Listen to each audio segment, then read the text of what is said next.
I'm here with Jacquie Berglund, the founder of FINNEGANS, and rather than just talking about 2020, I'm sure we've all spent a lot of time having conversations about the past year. I would love to hear just a little bit about, your, is it 20 years of experience with FINNEGANS now, and kind of your story of how you brought this company to be. Yeah, you bet. So 20 years ago, September 1st, FINNEGANS was launched. And it was basically, the story is kind of a fun story. I was working as the director of marketing at The Local, which is a pub in downtown Minneapolis. Kieran Foley, our dear longtime friend of mine, had been opening that pub. He had already had Kieran's pub, and I had just moved back from France. I needed that back surgery, and Kieran's like, "Well, Jack, while you're figuring out your career, why don't you come work with me? Be my director of marketing. We'll get you on some health insurance, and we'll get everything will be good." So I started there, and I'd never worked a day in my life in a restaurant or a pub. So I had zero experience, but just had so much fun always working with Kieran. So ended up in that role.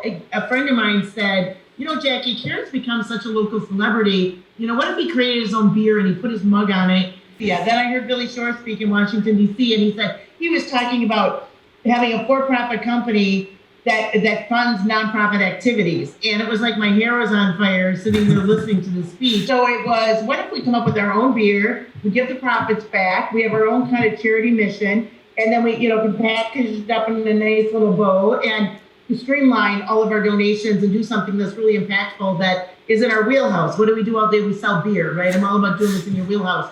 And so that's really how the idea was born. So you mentioned, the kind of inspiration behind FINNEGANS was to not just sell beer, but to give back to the community. So FINNEGANS has the FINNEGANS Community Fund. Can you tell us a little bit about that and what your mission with the Community Fund is? You bet. So the FINNEGANS Community Fund is a 501c3, and basically it's all about food. It's all about hunger alleviation, food security, supporting local growers, everything around food. And for the beer company, our mission is turning beer into food. So these two kind of live well together. And so basically what happens is we donate our profits of the beer company to a food bank in every state. Okay, I've totally got to take a glass of water. Sorry. And so then that produce that we purchase from local growers through the food group in Minnesota, we have a different food bank partner in every state where we sell our beer. That healthy produce gets to local food shops. And so our FINNEGANS Community Fund participates in this process with our reverse food truck. We have a large one and a mini one, which basically the reverse food truck is a movable food drive, so that we take it out to weddings, to beer festivals. Large corporations have it at their company picnics. And this whole idea of raising food and awareness around hunger has just really taken off. Oh, I love to hear that. So, speaking of food security, what types of issues does the Twin Cities community see when it comes to, lack of healthy food options, lack of access to food, issues around homelessness? What issues do you see, doing your work for the last 20 years? What are the most common issues that you see faced by Minnesotans? Yeah, well, I think for sure the homeless issue is a really important one. And I know that's one that you're very passionate about. As well as I also am. My sister's the head of emergency services and housing for Catholic Charities, so she oversees all of their shelters. And I just know, it's just been a year for those folks. Yeah. There's such a need for more stability in housing. So that really is closely aligned with food security. What I can tell you about where we're located, our brewery, is a food desert. Elliott Park is a food desert. So these pop-up food markets that were established this summer in that neighborhood, I think really, really helped the community. Yeah. And we're going to continue to partner, and we have House of Charity there. We have a lot of nonprofit support where we're delivering groceries too. We have some volunteers helping with that during the pandemic. So a lot of opportunities for us to continue to address those issues. So Elliott Park, you mentioned it's a food desert. You have this fantastically beautiful brewery that has unfortunately been closed for the last 10 months here because of the pandemic, but that's about to change. So what's coming up over at FINNEGANS Brewery? So at FINNEGANS, the updates are in 2020 we closed 4 times. twice due to COVID regulations and twice due to safety issues. And we again furloughed everybody and kind of did the hibernation. On November 20th, we could reopen.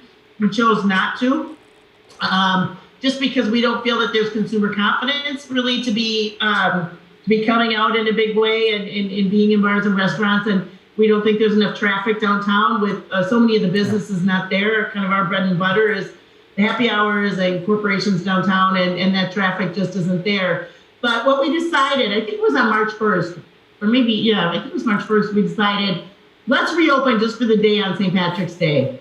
Just to lift our collective spirits, because I think our team really needs it. Last year, we closed on the 16th of March. We furloughed all of our staff on St. Patrick's Day. I mean, talk about the saddest St. Patrick's Day ever. Yeah.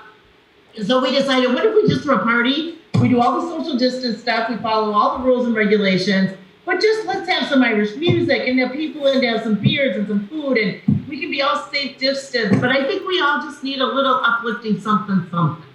So we're opening for the day on St. Patrick's. Well, I love to hear it. So outside of private events and your St. Patrick's Day party, what are other ways that Minnesotans can support you and Finnegan's and all the great work that you guys are doing in terms of hunger alleviation? Yeah, absolutely. So we for sure have donation things on our website and ways to support all that kind of stuff. But we do sell our beer out in the market. And we have a lot of a beer out there. We have a new Celtic fan pack we're introducing, which has got some really fun new beers in there. So great things to buy and support the community during a very festive month of March.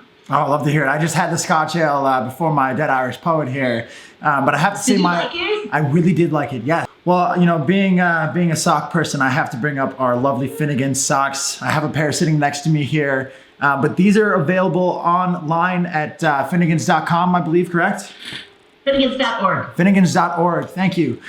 So those are available. Not only are you going to be supporting FINNEGANS Community Fund with the purchase of that pair of custom Hippy Feet socks, but you're also creating jobs for young people affected by homelessness. Every single pair of these beautiful St. Patrick's Day festive Finnegan's socks, it comes packaged by a young person affected by homelessness. So you're doing some great things by purchasing these socks, by purchasing Finnegan's beer, and by supporting Jackie and her whole team at Finnegan's. Thank you so much for having this conversation with us today, and thank you for like I said, paving the path for other social-minded entrepreneurs like myself. Oh, Michael, thank you so much. And I'm wearing my socks. I'm purchasing a pair, and I'm wearing mine on St. Patrick's Day, so I'll be sporting those. I think they're just adorable, and so looking forward to that. And we so respect and appreciate everything that you guys do. And whatever we can do support, down the road and continue our partnership, we're all in, and you guys keep up your awesome work. Oh, well, we appreciate it, Jackie. I will see you on the 17th. Okay, good. I'm super excited. Awesome. Thank you so much. Okay, you bet. Have a good one. Appreciate it, Jackie. Thank you.